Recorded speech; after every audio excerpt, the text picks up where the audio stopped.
సాయి దుర్గతేజ్ గారు వచ్చారు. సినిమా 'ఉషా పరిణయం' లవ్‌కి సంబంధించిన సినిమా కాబట్టి ఆయనని క్వెషన్స్ అడగకుండా ఎలా పంపించేస్తాను చెప్పండి.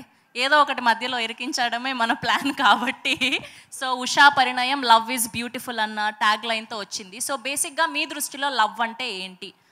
మైక్ ఇవ్వరా? మీ దృష్టిలో లవ్ అంటే ఏంటి? అమ్మ చూపించేది. ఏంటేంటి? అమ్మ చూపించేది. సార్ అమ్మ ప్రేమ మా అందరికీ తెలుసు సార్. అది కాదు. సో బేసిక్‌గా మీ లైఫ్‌లో కూడా గర్ల్ ఫ్రెండ్ లవ్ ఉంటది కదా. Girl friends one side love అయితే ఉందండి. వాళ్ళ వైపు నుంచి రాలేదు. మధ్యలో వచ్చేసి ఇప్పుడు ఏమైపోయిందంటే ఎవరిని అమ్మాయి నచ్చింది అనుకోండి, నచ్చింది అని చెప్పే లోపల నీకు ఆల్రెడీ పెళ్ళంటే కదా, నాకా పెళ్ళేంటి అంటే మీడియాలో వచ్చేస్తుంది. రీసెంట్గా చాలా వింటూ ఉన్నాం మేము. అదే అంటే ఆ అమ్మాయి నచ్చిందో లేదో సగం పక్కన పెడితే ముందు అసలు అప్రోచ్ అవ్వడం కష్టమైపోయింది ఇప్పుడు. సరే మాకు ఒక క్లారిటీ ఇవ్వండి. రీసెంట్గా అది రూమరో నిజమో మాకు తెలీదు. ఒక ఇద్దరు పేర్లు అయితే వింటూ ఉన్నాము మీడియాలో మేము. సో త్వరలో మళ్ళీ మెగా ఇంట పెళ్లి సందడి అని చెప్పి నిజంగా పెళ్ళా ఏంటి అంటే ఈ సినిమాకి మ్యూజిక్ డైరెక్టర్ ఉన్నారు కదా ధ్రువన్ అని, ఆయన నా సినిమాలో సాంగ్ రాశారు. సోలో బ్రతికే సో బెటర్. అది కాదండి, నో పెళ్లి అని. నో పెళ్లి అనా? అది నేను తీసుకోవడం కంటే మీడియాలో బాగా స్ట్రాంగ్ గా తీసుకున్నారు. ఓకే, సో ఇంకొక క్వశ్చన్ ఏంటి అంటే as a power star Pawan Kalyan గారి ఫ్యాన్స్గా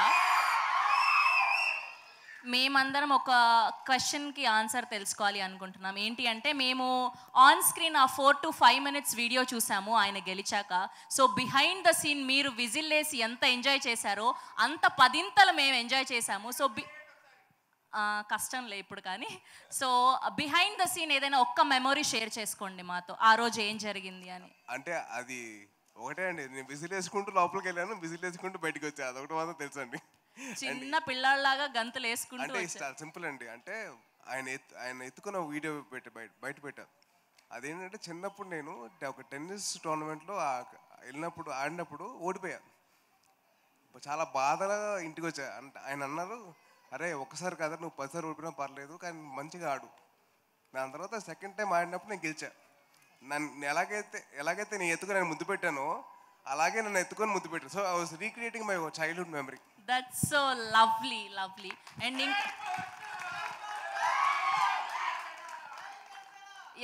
జై power star. Okay, and next question ఏంటి అంటే బేసిక్గా సాయి దుర్గతేజ్ గారికి గర్ల్ ఫ్రెండ్ అవ్వాలి అంటే ఆర్ఎల్స్ పెళ్లి చేసుకోవాలి అంటే అమ్మాయికి ఎలాంటి క్వాలిటీస్ ఉండాలి? ఒక 2 క్వాలిటీస్ చెప్పండి. ముందు మీడియా నుంచి దూరంగా ఉండాలండి. ముందు మీడియా నుంచి దూరంగా ఉండాలి. అదే social media. Social media.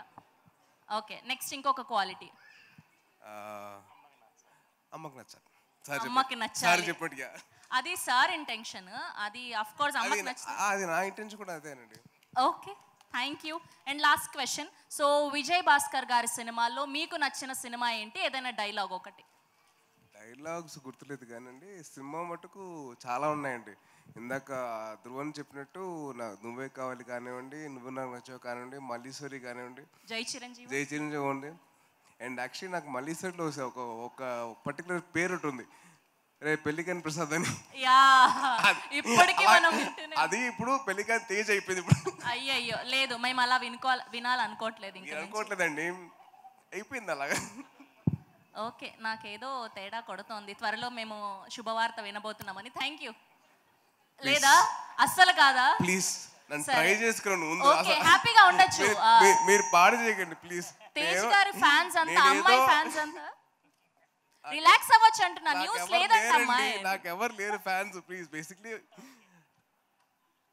Okay, thank you so much.